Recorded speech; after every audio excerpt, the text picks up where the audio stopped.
che mo fa sera?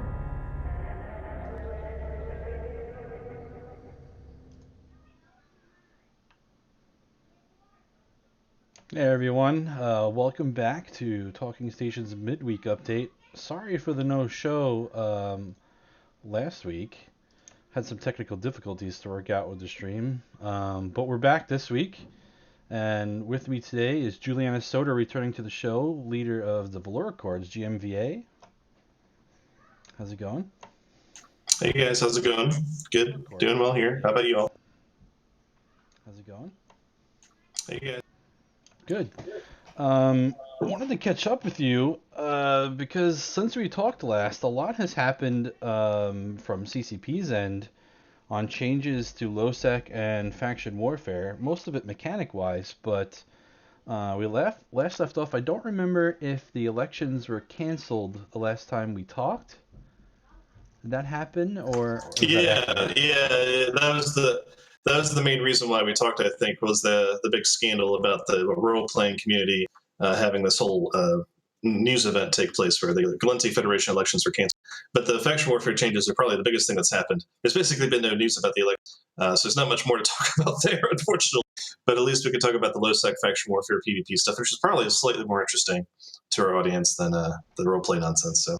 Oh, for sure. But I think what we were talking about was the role playing nonsense, as you put it, helps to spark this interest in this discussion around Right. lowsec and faction warfare, which appears to have worked. I mean, I'm sure a lot of this stuff had been in the process in the works for a while, but Hopefully.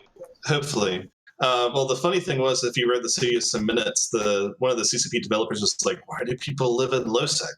And it was, you remember reading that minute? It was pretty hilarious. It's like, I've only been here for about 10 years. Maybe I'm just the weird one. Maybe the rest of the universe is normal, and I'm the weird one because I like it, and I don't understand why more people don't do. But still, the faction warfare changes are very welcome, and I hope that we dive into that a bit more coming up. Oh yeah, for sure. Well, the one thing I wanted to get started with was the CCP ran this event called the Champions of Lowsec, and that came with a couple of Yeah. different things. There was like some system bonuses to lowsec systems, right? You got a warp speed bonus. Was there anything That was else you nice. got in lowsec? Yeah. So like the event was actually a sort of fun little thing. Mostly the warp speed bonus, is to be absolutely clear with you. That was a huge help to roaming around and actually doing PvP. It's amazing how much time is wasted warping from stargates to stargates, stations to stations. So anything that helped that out, I would actually just sort of recommend that it becomes a normal thing. But I suppose that would be unfair to the other regions, maybe. I don't know. But the overall change that happened is that there was a lot more activity in lowsec. There was a lot more PvP, simply because a lot of other people came to lowsec to try to claim this title, at least the way that they could.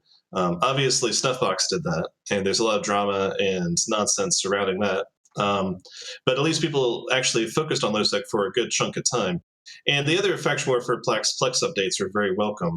The loyalty to lowsec update overall was very helpful to our players. There are other surrounding circumstances that have sort of defeated the purpose of it a little bit from a metagame perspective. But overall, the game mechanic changes were universally approved by our player base. Almost universally approved. I shouldn't say universally, I guess. Yeah, that's fantastic. So the Champions of Lowsec thing, I think, was made to just like throw some visibility on the changes that they had put, right? Yeah. Like let's make an It event was in a cool. Lowsec. Yeah, and then Yeah. what was the It was gig? The gig was like the most ISK destroyed in a what was it, two yeah. week period of time, not including structures, right? Right. That would have been an easy way to cheat at that, right? Of course, is to kill a bunch of structures. But of course, the drama that surrounded it is that Snuffbox reformed that moment just for the thing, it seems like, right? They sort of poofed back into existence. They got all their characters back in. And then they try to compete with Ardra or Wang's, Pen is Out alliance to attempt to fight for that title championship. And at the beginning of this, I was like the naive little, low-sec alliance leader is like, hey, we could try. We could do a little PvP and see if we can get it. It's like, no, there's no way you can compete with those big boys because the way that most of this money was made, all the points on the contest was made, the ISK, that actually pays towards the getting first, was that you just gate camp a lot. A lot of those guys just gate camped a whole Yeah, I bunch. figured. So like the Northgate Yeah. in It's like the Tama. North Gate, the Kanaka Gate, those two places. A lot of other low sec entrances were gate camped, which is fine. I guess that's legitimate. Maybe if you wanted to have more than zero low sec activity, that's some kind of low sec activity to reward. Yeah, probably not in vain of the true intention of the cause. Right. The cause was supposed to be like, let's get out there in the systems and fight, but and do something. The only other way that would have been possible to fix that possibly would be to look at the location of the kill mails and to subtract out kills that occurred at those Stargate locations, and that would have been sort of arbitrary. And I understand why they probably didn't do it, also because that would have required some human being to spend several minutes of time to script a filter to pull out kill mails that were not in those locations. So I don't want to advocate that for CCPs not getting money for that specifically, But anyway, it was a fun little event, and there was a lot of nullsec roaming activity. There was a ton of people, and also solo PvPers that came down just to hang out for. Unfortunately, it wasn't so much of an impact on our activity than I would have hoped, but at least it was something interesting going on. The faction warfare mechanics are probably the most important thing that's happened in the past 10 years in faction warfare space, honestly. yeah. And So let's get into that, right? So we get this event that throws some light on lowsec, and then loyalty to lowsec patch comes out, and there's a bunch of stuff in there. The first being what the Amar Mimitar guys were sort of combating a little bit with the mission LP balance, right? I think I mentioned that in the meeting, the last show that I was on, right? I think Yeah. CCP just sort of watched our show and then just did those things. Though, to be fair, I have been raising that issue for about 5 years at every CCP event possible, including all the small ones that I showed up to. I went to Vegas, I yelled at them about, well, not yelled, I respectfully commented upon these different topics. And it's okay, the faction warfare loyalty points per mission is too high. It's rewarding botters. Period. Let's just be honest with ourselves. Let's accept it. And then we overcome that problem by just deleting the loyalty points from that, and we shove it into other activities. And we're getting a lot of loyalty points from PvP now. A little bit. It's you get 4,000 LP per kill. That's not nothing. That's 3.5 million ISK of loyalty points. That's not bad. And so you actually get a little bit more payback, and it's a sort of a little fun thing to take away from PvP, and it does sort of pay back more if you're solo because it's not split up between all your fleet members, right? So it does reward solo PvP a bit more in that way. Yeah, I mean, what's cool about faction warfare is one of the few places you actually get paid to fight people, right? Well, let's be clear, it's not ISK. True, it's loyalty points, which you then now have to convert in the loyalty point store for items and gear that you can sell in the open market or use for yourself. So what did CCP do? They took some LP. Go ahead. Yeah, you're right. You take some loyalty points from the one thing that's not PvP, and they made it PvP, which is great. Right. So and took some out of the missions, and gave you some LP per kill, based on the value of the ship. Right? Is the mechanic? Yeah, it's proportional. That's proportional to it, which makes complete sense. The only joke I was going to make was converting the loyalty points is not easy. Just to be clear, particularly with the shitty market, and to be a little bit more forthright about it. It's very difficult to efficiently sell your loyalty points. So that's probably the only last complaint I would have about this, besides the fact that it is rewarding you somewhat. You have to have the ability to be basically like a program manager or a person that's able to do some significant spreadsheet work to make your loyalty points count. But it's nice. It's definitely nice. Yeah, loyalty points get a little bit crazy, especially with faction warfare mechanics. You're rewarded more loyalty points per capture if you own more space, right? So that winds up diluting your market for a while, right? Because for a while you're buying Valente items like I don't know, faction hobgoblins, Navy comets and stuff. Yeah. Right? And then eventually that market gets flooded. Right. And if everyone's getting rich off the LP, they're trying to sell these items. It floods the market and it kind of messes with the whole thing. So you're right, it's not easy, but this has been a welcome change for you guys. This is Yeah, absolutely, and also like the plex changes. So they added an extra plex, which is the battleship plex, right? That everybody was Yeah, asking which for. is super cool, right? It is very cool. It hasn't quite been used in our Warzone yet in the intended way. I don't believe it's probably been used more in the Minotaur Faction Warfare zone, to be clear with you. And I don't have as much data on that side of the map. But it is, from a theoretical standpoint, very interesting. You take your battleship into a gated plex that cannot be Sinozero, Blopst, or whatever, right? So you can actually fight with battleships without being blobbed by dreads or carriers. Let's see, that's fairly attractive to some people, since you never get to use your battleship normally without getting blobbed by carriers and dreads.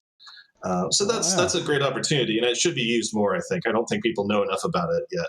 It hasn't really trickled down into the larger PvP community, probably, but it'll definitely be a fun content generator. And the other advantage of the new update was that you no longer get insta blobbed or insta killed by artillery Lokis on the outside acceleration gates, because you can now warp in at a different range, activate the gate anywhere within that radius, and get inside the plex, which is a huge lifesaver in that kind of environment. It was a huge annoyance to have your Navy Comet or faction frigate get killed by a Loki that's 70 kilometers away and you can't possibly touch it. And you can't even know the Loki's there until it decloaks, right? So it was a very bullshit thing to have, but now it's no longer as prevalent, which is nice. yeah, that change came along after they disallowed warp core stabs into those Yeah, complexes, right? So which is also something I advocated. Yeah, yeah, which was a good change. Bad side effect was they added that check, which added a tick to your entering the gate, the acceleration gate, which allowed yeah, you enough time for like a fast locking Loki to grab you and hit you, and that's no good if you're in your T1 frigate looking for a novice fight, right? yeah. You're like at a 5 million skill point clone, right? A character that's new to the game, and you're getting killed by a Tech 3, strategic cruiser. It's like, no, that's not content. That's not content at that point. That's not a game. That's just suicide.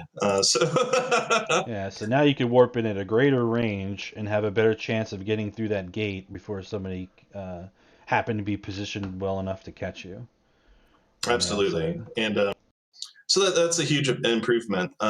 Trying to think if there's anything else significant that really changed. The warp speed bonuses were nice. The battleship change, right, where you get little frigate bays, that's kind of cool. I haven't really seen that much of use of that yet. At least you can save your implants a little bit faster. That's a cool thing to have. We get our implants like our amulets, high grade slave clones out. Used to be slaves, now it's called amulets. I still call them slaves. Me too. Snakes. Snakes are a very, very valuable resource if you're flying like a nano battleship or like some weird Barghest or Mercurial, solo Mercurial. High grade snakes are expensive. It would be nice not to get instantly killed with your high grade snakes. So that's good. Overall, the content has been good. Like the Champions of Lowsec thing was bullshit because of Snuffbox being able to game the system with the Titan kill and all the rest of it. But overall, it's been a pretty. We've lost a couple systems in faction warfare. The Kaldari have started to push back, Oh, okay. and that's the only real complaint that I have about the past month or so that I have not talked with you recently. Is the time zone issue for faction warfare still remains to be a big problem. And this is sort of a metagaming kind of thing, but I guess it kind of applies to sovereignty and nullsec too a bit with the timers for beacons and stuff like that, for Entosis beacons and stuff. Basically, you have a bunch of people in the Russian time zone that can contest your system control, and you can't really fight them until you get people out of work or able to log into the video game, and then you end up losing because you can't get enough hours on the clock where you're in control of that system. And I guess the Antithesis system sort of solves that a bit because you're able to set the timers to your strengths, not their strengths, right? But in faction warfare, you don't get that choice. So the entire 24-hour clock is now a torture wheel where you're being victimized on the first 12 hours that you're asleep, and then you're rewarded for the next 12 hours. So that just keeps going in a loop. We're trying to figure out a solution to that problem for our team, for our folks. It's just a annoyance and frustration for our players. Unfortunately, I don't think CCP could really fix it without overhauling how systems are controlled. Is the challenge. You'd have to have some way of allowing you the faction warfare players to set timers, which is not quite possible. So we'll have to see. Yeah, it's sort of the other side of the argument of time zone tanking, right? Like the reason why exactly. nullsec has time zone taking is so that you can't be attacked and lose all your stuff while you're sleeping, because we have to sleep. And Yeah, EVA's a exactly. 24-hour game, that's played globally. So faction warfare, I remember those days where you're in your time zone, you put in your hours, you grind those systems, you get the contestation up, and then you wake up in the morning and it's all undone while you were sleeping. And it's like Yep. back It's in a the lot. plex, yeah. It's a lot, and it's something like Plex Madness is a phrase for it, right? It's like, all right, now we just have to run another 8 hours of Plexes.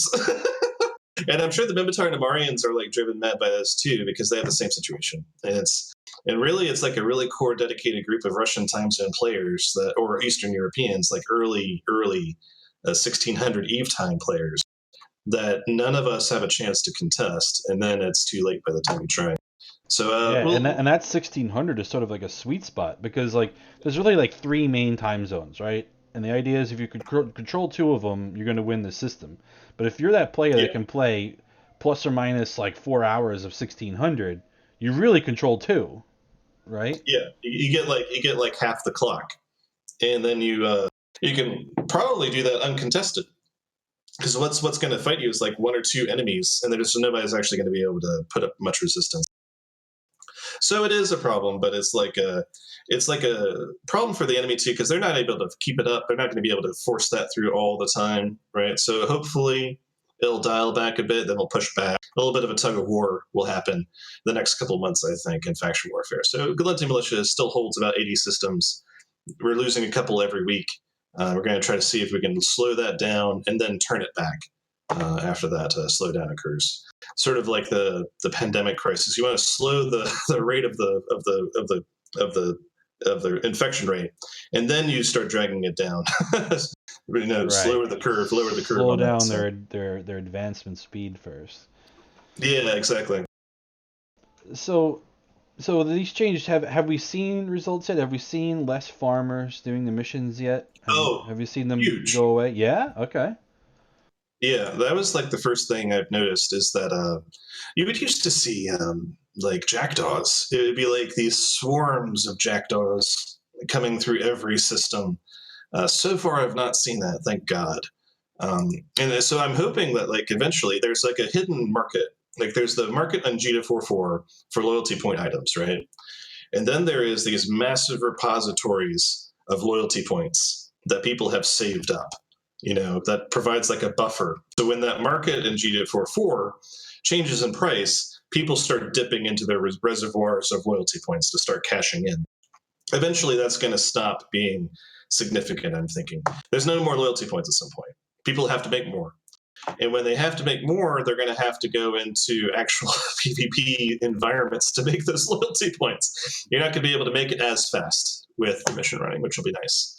I'm sure people will still try. It will be nowhere near as profitable as it used to be, which I'm hoping is a positive change for the video game. I'm sure some of the nullsec folks are very frustrated by not getting their faction ammunition and faction drones and faction ships as cheaply as they used to, but I don't really care. Because it was the low sec people that are being victimized by it primarily. Our efforts are being, devalued by that kind of lazy AFK PvE activity, and it does make us more frustrated than anything else when you see that devaluation take place. So hopefully it'll turn around. Yeah, the rework of the VNI, I'm sure, helped a little bit about this too. Right? The fact It that the did, Vexor Navy issue isn't the end all be all ratting ship that you would get right? from a You still Galente see them. militia. You still see them, yes, but they're not really what they're used for before, which was like the lifeblood of Yeah, nullsec, right? You'd always get these huge waves of Vexor Navy issues ratting, and that was like the key moneymaker. And when that got I see Ishtars now. Yeah, yeah, with Ishtars, but you don't get an Ishtar in the Galente LP store, yeah, true. I wish I right? could, but yeah. No, So yeah, I think those two changes sort of took away the sort of heavy drive to farm the LP. yeah, definitely, and that will hopefully equal sort of make a healthier environment, right? And then that's sort of the key thing is that you don't want to have such a glut of money and ISK corrupting what's supposed to be a good faction warfare PvP fun place to live. And we do have nullsec, right? So we have other things to do, but faction warfare remains to be the place where you get action. Nobody gets PvP in nullsec. Like, when do you get PvP in nullsec? I roamed with the filament a Signal 15 with our group like a week ago. I went 50 jumps through nullsec to find something. We killed one Ishtar. The Ishtar was AFK on an Athanor, and we bumped it off the Athanor and killed it, because that's how AFK the guy was. That was the one kill that we got. So you don't get that kind of action in nullsec. Whereas in lowsec, you undock, get fights, have fun, and you can log off afterwards. So you don't have to worry about maintaining a bloated empire of thousands of systems. So it's what I want to have to be my gameplay content is low sec. We have to make sure that we continue to adapt to these changes, though, is my current organizational goal. So Yeah. Um, I did have a thought I was going to ask you, and now I've lost my train of thought. But it had something to do with Oh, right. So I remember 2 years ago when we were at FanFest in Iceland together, and we were at the faction warfare table. We had talked a lot about these same ideas. So you had them yeah, for a right. while, and one of them was, why don't we pump some more LP into the actual kill of faction warfare? And Fozzie was worried about the old days where that was gamed, right? Where you would like manipulate the market so one particular ship spikes in value, and then you kill a whole bunch of those ships on the other side, and you cash in that LP.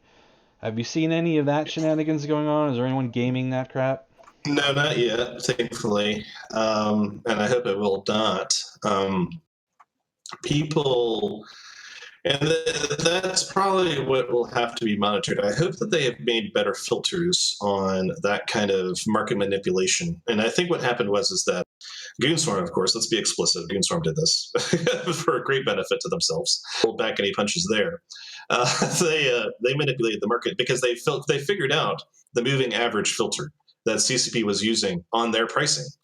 So they calculate exactly how long they needed to keep that price elevated for before the uptick in the moving average on the video game's valuation of that item. And then they used that to manipulate the price of the loyalty point payout on their ship kills. And I'm hoping that CCP has added some white noise to that estimation so it's impossible to precisely calculate exactly that will happen, or that they have otherwise figured out some hard limits on how much you can get on the loyalty point payouts or like the evaluations of some of these items. They have to watch. They have to look at the kill board and see, is a faction warfare kill happening? If so, was there a lot of one type of item in it?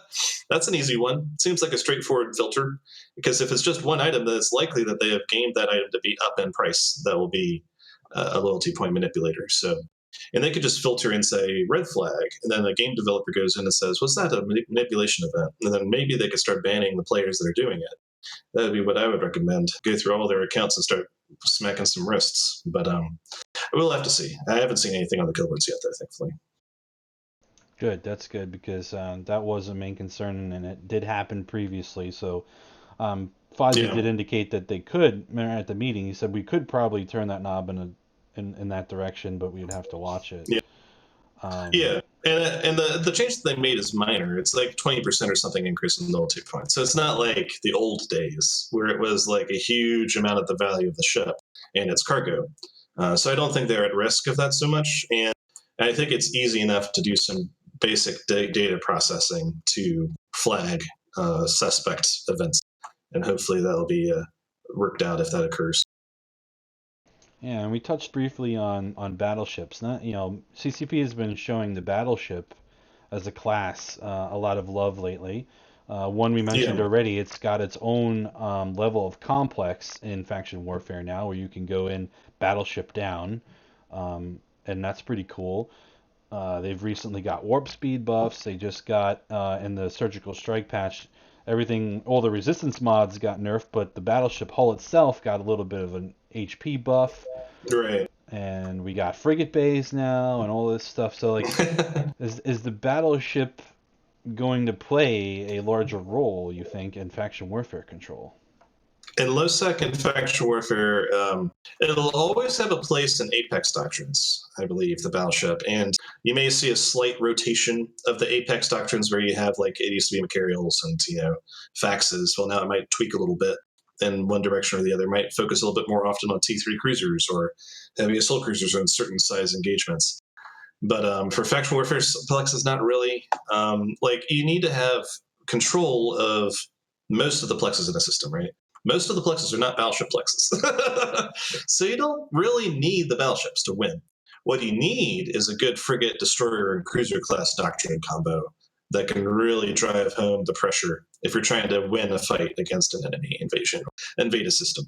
So that's what you see primarily. And that's what you see in the kill boards down in Mimitar Wars, and also is a lot of cruiser combat, a lot of frigate destroyer combat, not like battleship combat too much.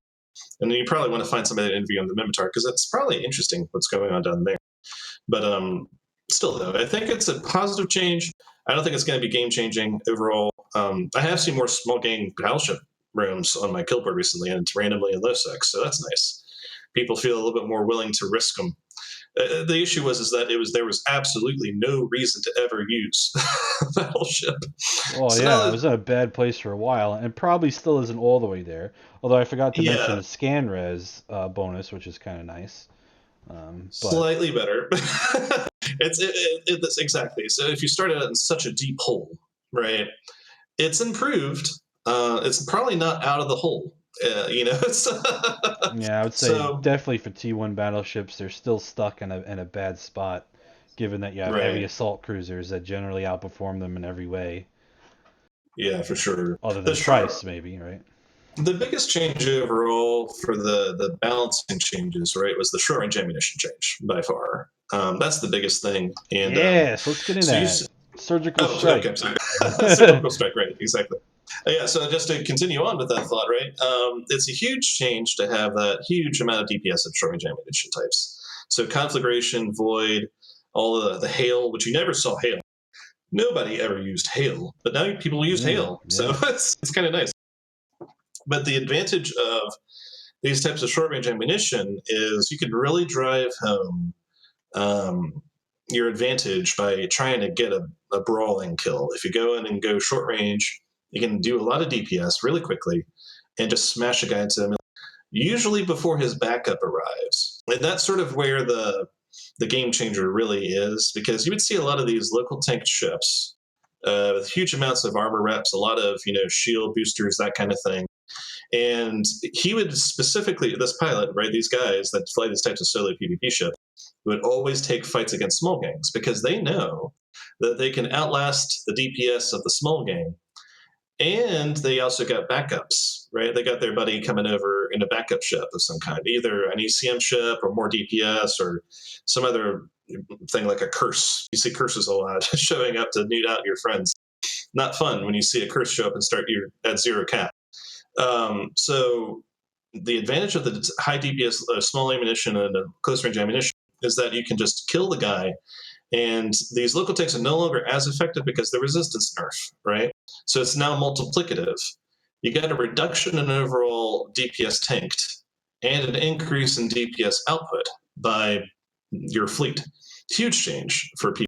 That does mean you're going to see a little bit less of these very ballsy local tank ships, of course. So like these Asclepian tanked Hyperions.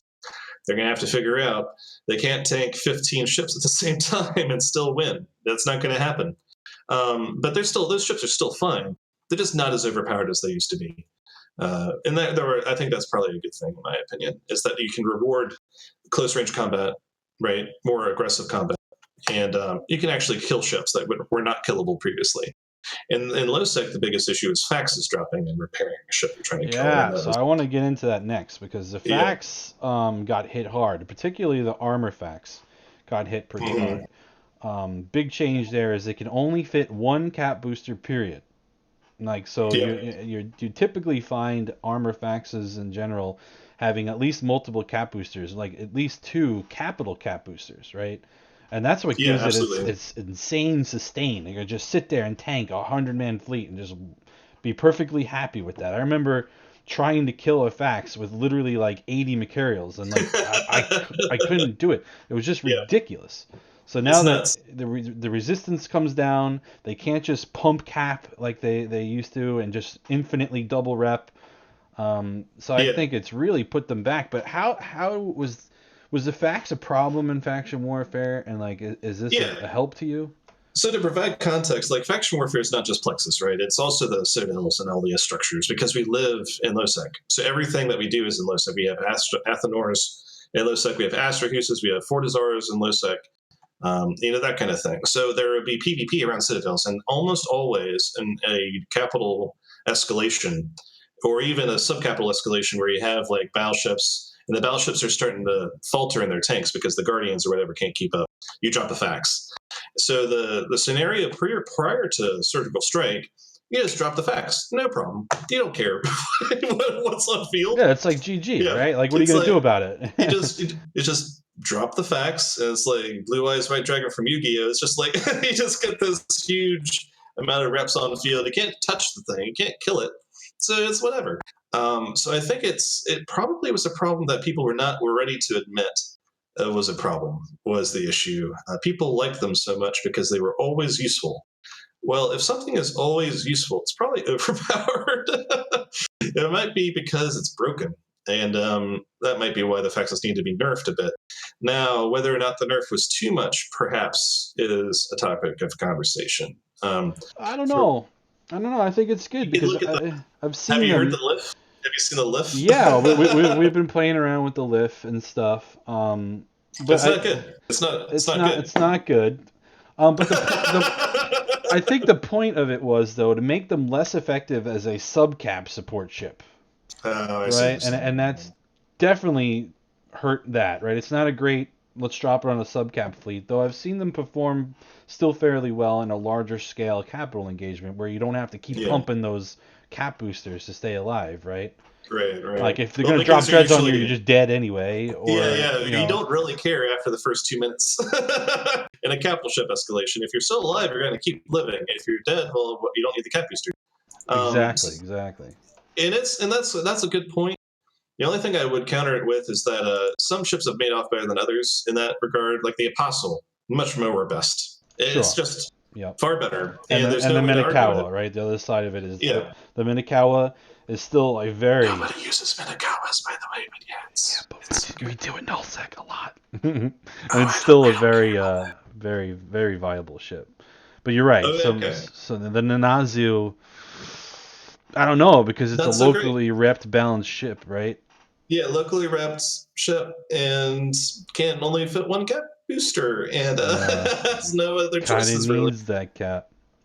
It really does. So you either gimp the remote repair and just dump as many batteries into it, I guess, or something. Or there's not a whole lot of choices on the fitting. No, and I sort of have a problem with batteries lately too, because I think outside of the fax issue, energy neutralizers are kind of OP.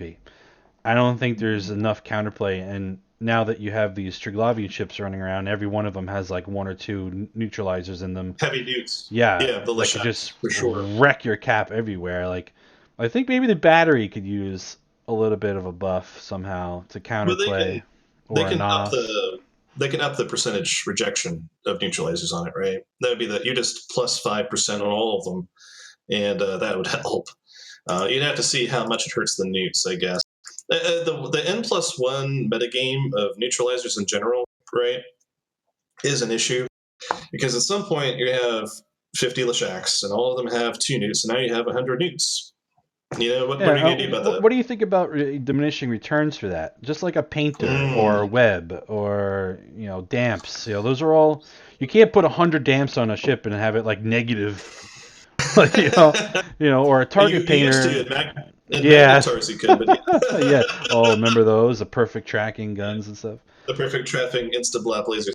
No, you're right. So like, the only way that would be a problem though is that the scripting for it would be very challenging because currently it's just a subtraction, a mathematical operation, right?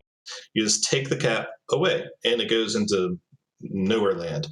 So in order to make it a stacking penalty, you would have to have a second attribute that continuously monitors for currently active neutralizers.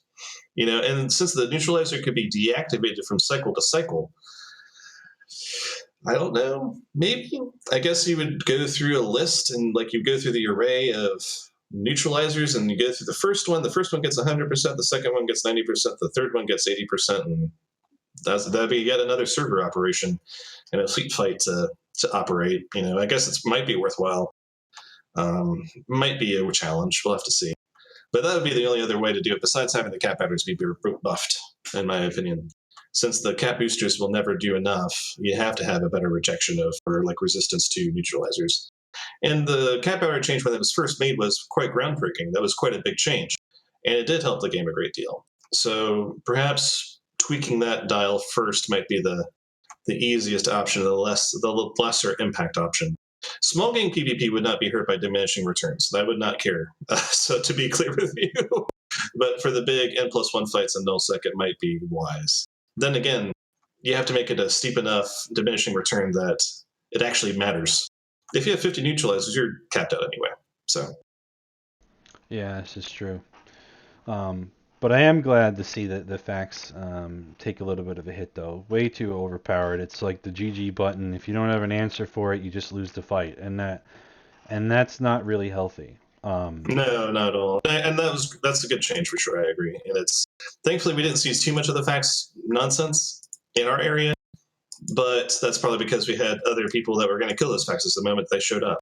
So I guess that's in other areas that are not in that sort of umbrella of super drops, right? People were wise enough not to drop capital ships. Was the message, right? Don't drop your caps. We don't drop our caps. Like, nobody drops caps unless it's for a serious capital ship escalation.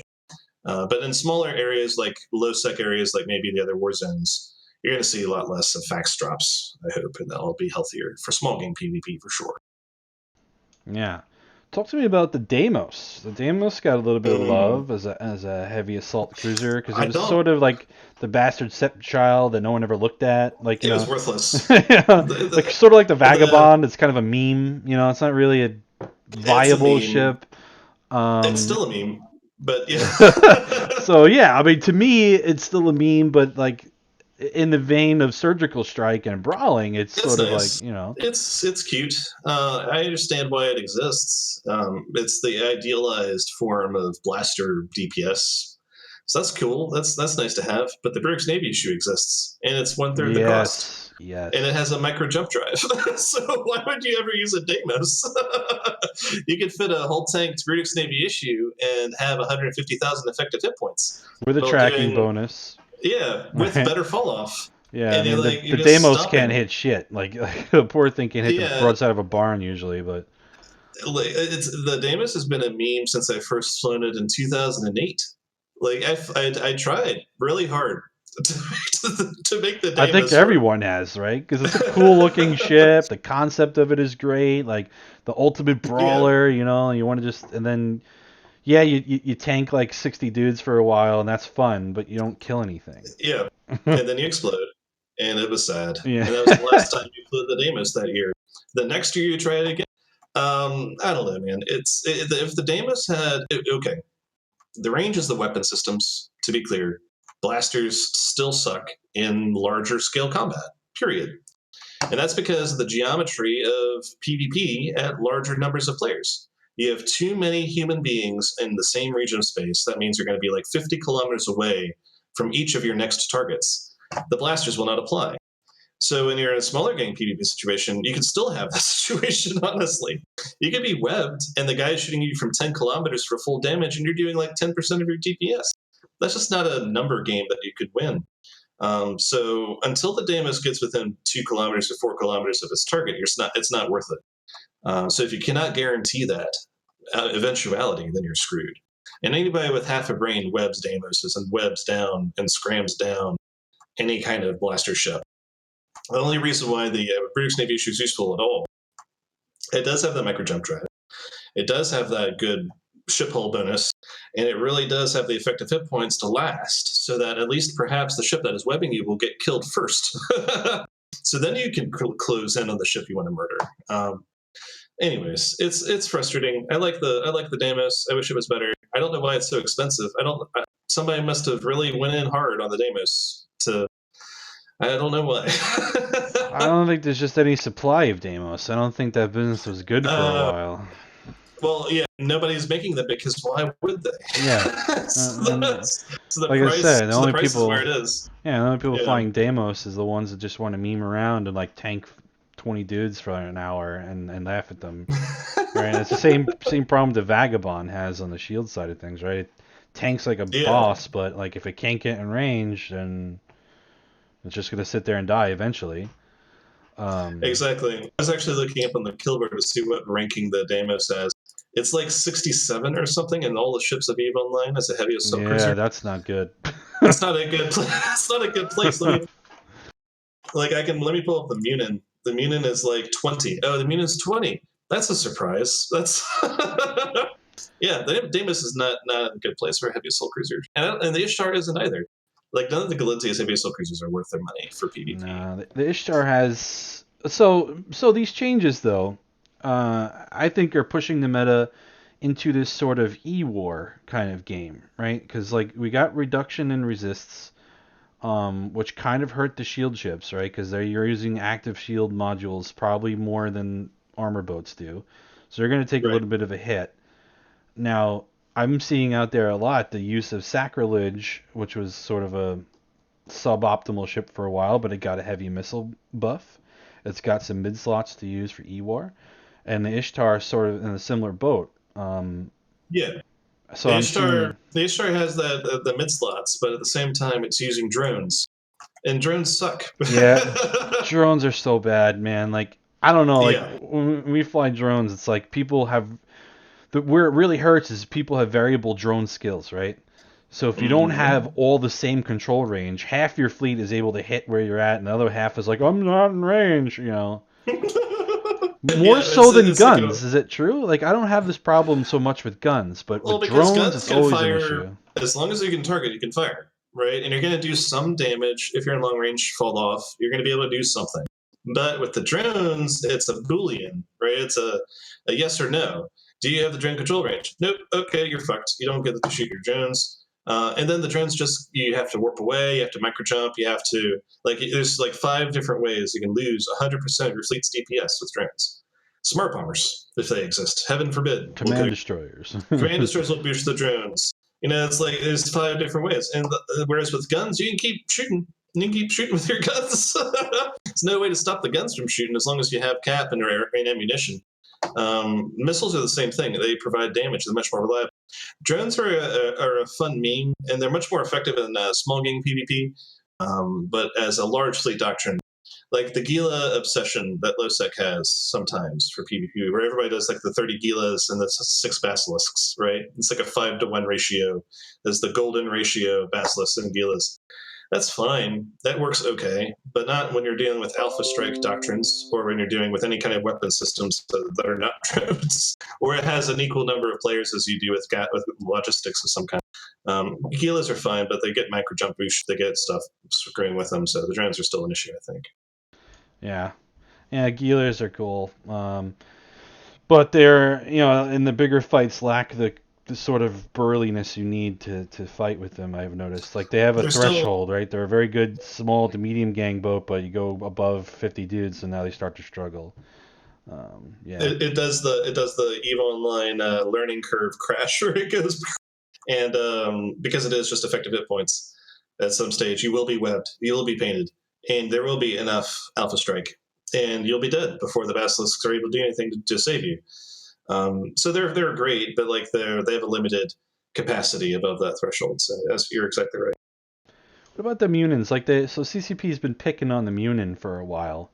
Is that a doctrine you see a lot in LoSec? Because they've been I like don't see nerfing it. its speed, they've been nerfing its optimal range, they kicked it with power Right. grid, like a bunch of things, Yeah. all of which really hasn't had a very big impact on the ship, to be honest. It's still a very viable and powerful ship, but is Yeah, that people are something you still see? using it quite clearly, right? Like they're still using Munids in nullsec. I don't see them in lowsec. Now, the only reason why they may not be happening in lowsec as often is we don't have the kind of heavy assault cruiser events in lowsec that we used to. Probably, I see more Cerberuses in lowsec. Honestly, a lot more Cerberuses. That kind of missile DPS seems to be preferred. It's less complicated. You can turn the missiles on; they'll do damage. Whereas with the Munin, you have to have the very complex trifecta of the webs, the timing, making sure the alpha strike lands at the same time, making sure that your fleet is moving in the correct direction for transversal speed, all that stuff.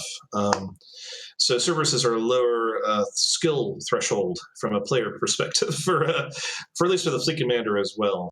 So I think the Munin isn't used as much simply because it is useful in nullsec and some of these other situations, but it's still too challenging for the payoff that it provides in the low sec environment at this stage. I used to do the Munin doctrine like 2 or 3 years ago, but I never used it again after the first couple of times I tried it. It was too difficult to make it work successfully was the problem in my situation. Yeah. And now the Loki too. So the Loki was another sort of Alpha Strike boat that everyone was using. Yeah. Templates was using I've lost to quite a bit. Lokis. Yeah, I've lost to Lokis before. One fight, a couple fights, the Lokis were just incredibly tanky, and they still had good firepower. They're tankier than the other ships of that class with the low signature radius, so you're able to get a lot of benefits from using a Tech 3 cruiser in that regard. Tech 3 cruisers were a little bit nerfed in the recent balance updates, I believe. I can't recall exactly. Loki specifically took a power grid hit, which honestly was a substantial hit to the Loki, because now even the armor version, you're losing a lot of EHP now because you can't fit what you used to be able to fit. And those resistance nerfs too really punched it. I think they took away some optimal range too, which you could argue about that, but the power grid hit was pretty big. Right. And I think that's also a valid thing, because I think it was a little bit too dominant. I guess the concern would be what is the purpose of a Tech 3 cruiser, right? What is the purpose of using a Tech 3? You can lose skill points while dying in them, right? They're very expensive. Wormhole Space uses them a ton, right? I'm sure your Wormhole players talk about this also a lot, is that they love to use Tech 3 cruisers because their effectiveness per player. If you have 20 players, you want those 20 players to be as damn good as possible. And that's the issue with Wormhole Space, is having that kind of effectiveness and efficiency. In low sec, you can just keep adding more players. There's a lot more resources and a lot more player base to draw upon than Wormhole Space. There's a lot more people live in normal space in the EVE Online environment. So, yeah, I haven't seen many large fights recently, honestly, that involved Lokis, but I could be wrong. I guess I could. I'm focused mostly on the small gang stuff at this stage, and that's more fun for me typically. And I do see T3 cruisers, but not in the quantities that they used to exist because of the main nerfs too that we just described, I think. So I had somebody complain to me about the resistance nerf, saying that a lot of small gang roamers used that resistance sort of tank on like an assault frigate or T2 ship of some sort to fight up. And I was like, well, fight up, I guess. Is that true though? Like, are you noticing that? Because now I feel like as a small gang in your Hecate fleet, you could just go evaporate people and you don't have to worry about trying to tank them. You just kill them faster, right? That's true. And there is like a critical point where it doesn't matter how much active tank they have, as long as you do enough DPS, they will explode, and then they will explode before you lose anybody, or before you lose too many. So that was a huge upgrade for the Hecates. Another close. What I would suggest about the resistance nerf being a problem would be sustainment, right? Sustained tanks is what those players are complaining about being nerfed. Right, and is that a problem though? Does it like adversely affect the way you were operating in low sec? No, because the only real advantage of dragging out fights would be to have reinforcements come in to help you out. Right? And since the resistance nerf is cutting against both the aggressor and the defender in this circumstance, right, as an equal level of nerf, what's the point? What's the complaint that they have? And really, I think what they're complaining about is that they're dying faster than they used to, and that means they can't get their buddies to show up to help them out. And that's perhaps true. Your Enyo isn't going to active tank as long as it used to. That's certainly true. Though, to be clear, you could make a pretty good tank on an Enyo still, or these other assault frigates, because you only were using like one resistance module at most anyway on any of those ships. Most of the tank is from the ancillary armor repair, your other local tank rep modules, your assault damage control, and some rigs. And you do a lot of rig bonuses that are like active repper rigs, like auxiliary nanopumps and stuff like that to get all your reps per cycle buffed and into really ridiculous numbers. And you'd have Asclepions or something like that, or drugs like Exile. And Resistances wasn't so much of a thing. It is a thing, but it's not as focused as a large fleet fight where you have 3 resistance modules stacked up. When all 3 of those modules are nerfed by 20%, that's a big fucking deal. But when you have only one module that's nerfed by 20%, it's not as much of an impact as it would have been. Do you think that people will be playing around with getting their, say you're in a T2 ship, right? The hull gives you innately 2 good resists, opposite its race, right? But then you would fill that hole, the rest of the holes with maybe low slot mods. Do you think people will then now shift to the rigs to fill those gaps and use the low slots for more damage? They could use it for damage. That's the first obvious reach for. And in the blaster ships, the short range GPS ships, that's definitely what they'll have to do. Otherwise, you can actually just go for more buffer. You can do a little bit of buffer tank on that just to add time on the clock for your engagement, which is useful also. Alternatively, they can go for speed, which allows for them to actually catch people that they wouldn't have been able to catch previously. And usually actually go for like an overdrive on an assault frigate or an NU like that, just to grab people, because people don't expect an overheated micro warp drive NU that's going really, really fast. And that actually helps you catch these Orthruses. All these guys in nano cruisers and high-grade snakes. They're very overconfident, sons of bitches. And they don't expect an assault frigate to grab them at that velocity. And upsetting the metagame is what you have to use your low slots for in assault frigates. Don't play to people's expectations. Try to change what your ship is doing just enough to be able to grab them and to make them pay for being overconfident. And in large fleet fights, it's a different game. It's all about numbers and math. But in EVE Online low-sec PvP and Faction Warfare PvP, which is very interesting, that's why it is interesting. It is a little bit like poker. It's like if the enemy that believes you're bluffing, or if the enemy believes that you're not as good, then you're going to be able to surprise them. And that's what you want to do with your ship's fittings, usually. Yeah. So lots of stuff going on. A lot of it focused in low-sec, some of it not. But if you could grab CCP and say, this will be next. Do this next. What would it be? They really need to fix the resource glut in the game, is my thought, right? Like, there's this resource glut based upon uncontested activity, and EVE Online's about a game of conflict and crisis and panic and frustration and fear and exultation and excitement and joy.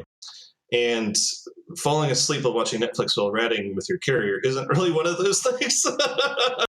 So we should just delete that, and it goes away. And then you make the game more about what's supposed to be. That'd be my recommendation. And I do believe this invasion update is going to be focused on that, which should be very interesting. So I'm excited to hear more about it. Well, what do you think about the fact that they just axed the shit out of mining in nullsec? like they completely. Well, that's part of it. We're not gonna tweak it. We're just gonna fucking kill it, right? Like, there's no more mining the way it was is gone now. Yeah, no more hordes of locust workers, right? Yeah, you can't do it. You can't put a worker on a single anom anymore. It's not worth it. Right. So I think that was absolutely required, and it should have been done 3 years ago, probably. And then they just need to find a way. If you could go into people's item hangers and then have a half-life decay. Yeah, just destroy all people's hordes of minerals. Yeah, it'd have a half-life of tritanium where it has radioactive decay, so half of it decays after a month if it just sits there. That might be too cruel. I might get people trying to shoot my shit in nullsec now because I said that. But there has to be a correction to this hoarding. Right? It's like the toilet paper hoarding. People have been hoarding stuff in this game for years. Yeah, I mean, you could axe the mining, right? But there's probably years and years and years of supply in people's hangars. It's like the loyalty point back. It's like the loyalty point hoarding. People have millions and tens of millions of loyalty points. Tweaking the mission running loyalty point factor isn't really going to do a whole lot. It does a bit, but it's not going to do a whole bunch until that reservoir gets drawn down. So yeah, it's a thing that needs to be seriously looked at, because the health of the game will depend upon people actually having a social interaction with other players, actually having conflict, or having to team up together to have conflict.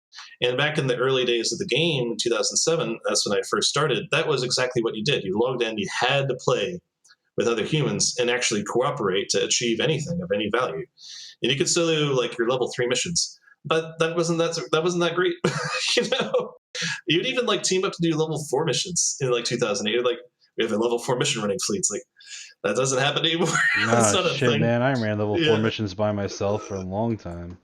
Oh yeah, you're right. And It's a not T1 great. battleship. Like it wasn't. A team on the battleship, you make like 20 million ESK an hour or something. That was big money. Yeah, I always thought it was rich. Big deal. Big deal. So that needs to be what's corrected, I recommend, to CCP. And hopefully that would incentivize content in the game across all levels. You know, people would be more interested in taking the more challenging PvE content if it wasn't so easy to get fat and rich off of the low skill PvE content.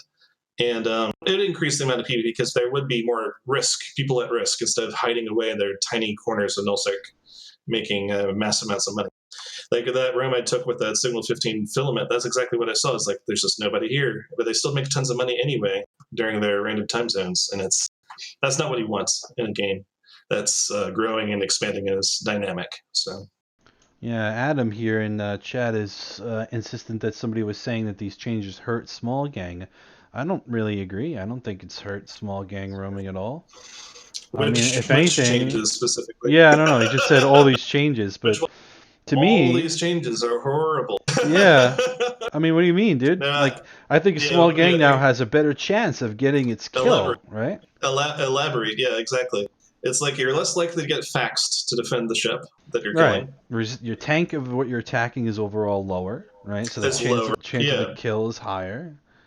He can't sustain his local reps as long. That kind of thing. It's questionable. And your DPS output against the adversary will likely be higher because you're going to try to kill the guy with your short range ammunition if you're trying to go for a kill. Or you could kite them. You can try to do a kite kill, but I like doing blasters a lot. So Adam says he heard me say that. I had heard that from another player that the resistant changes hurt small gang, and we kind of argued against that.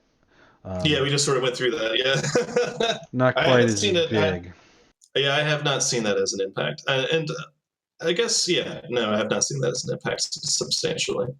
What about a change that's faction warfare low sec related specifically? Like if you can grab them and say, "Do this for faction warfare next," and I will be so happy. Yeah. Well, that's a challenging one.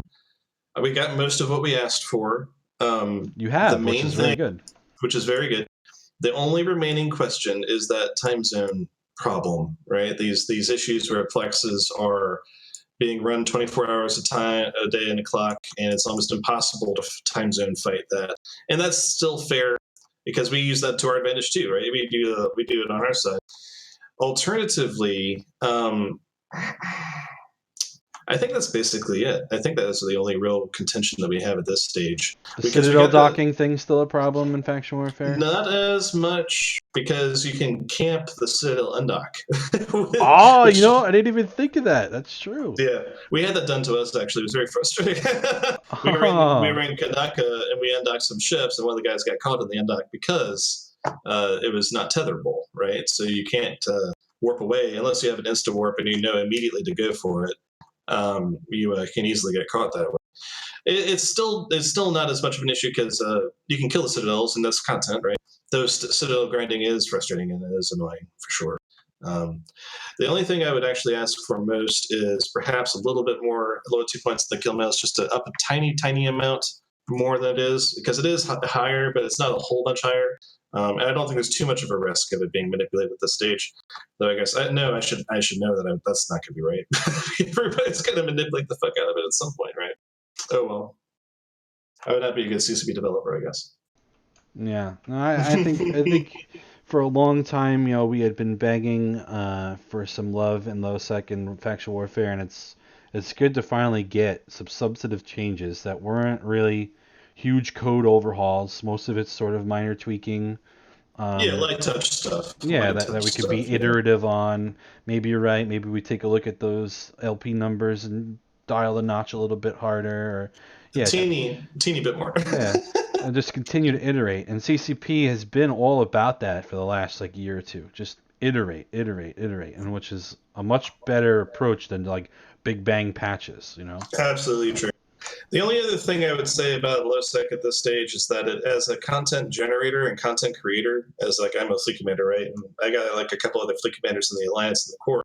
It is still challenging to like just play the game overall and maintain your momentum with content generation. You have to constantly make fleets.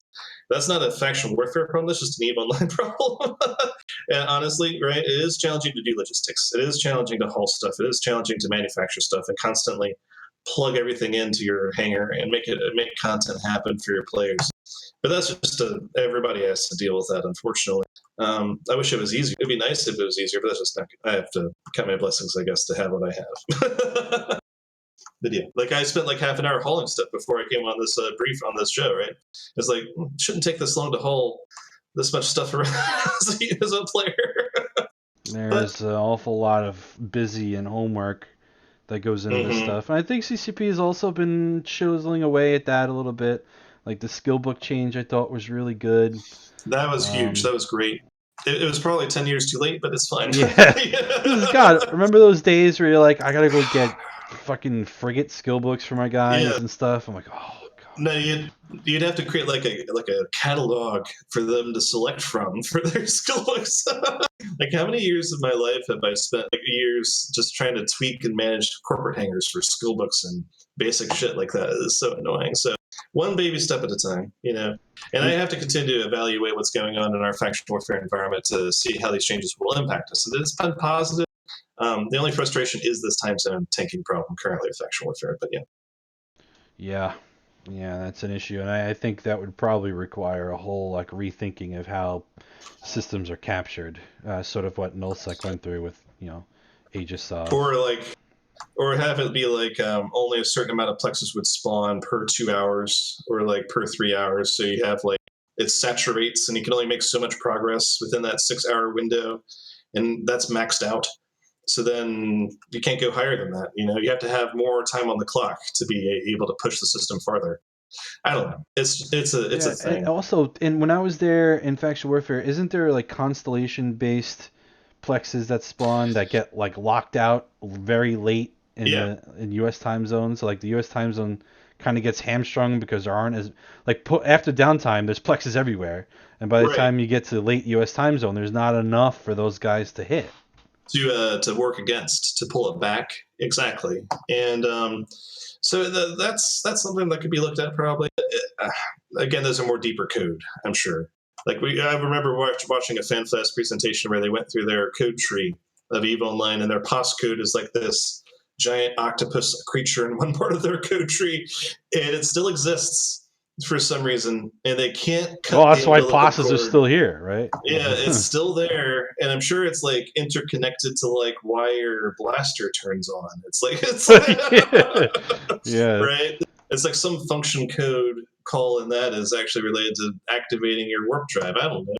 It's scary sometimes how old the code of this game is, but it's very informative, and CCP has managed to keep it going, which is impressive at least. So. Yeah, well, a game this old that's still rocking and being iterated on is not very common.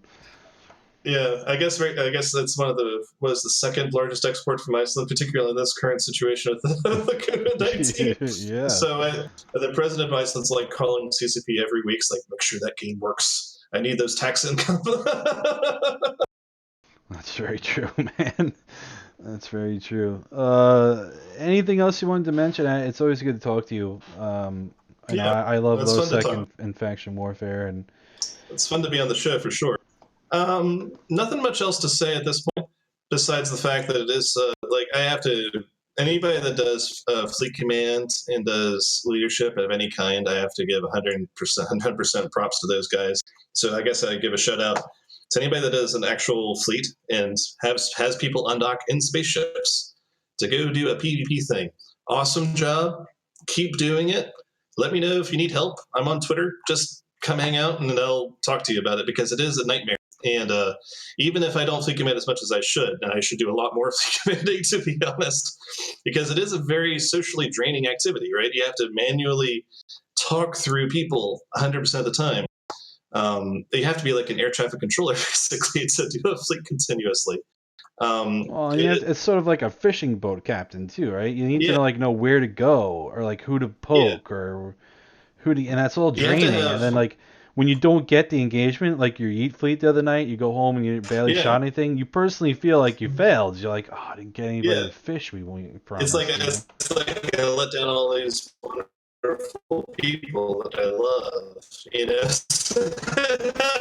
So when you're high, you're high. When you're low. But when you are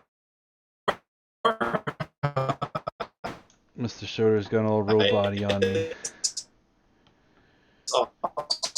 Your interwebs are failing you, sir. Did you calm down? Are you back? Oh, now I can't hear him at all.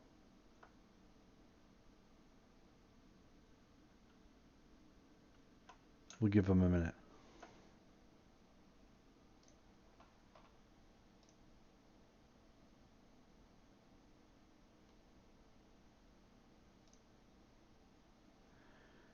You there, Julianus? rewarding game, but Gen 9 plays charge tap. Important. Let's is it wrapping up pro? Right? Are we good to go? Ah, you're back. Yes. Discord died on you? Alright, Discord died on him.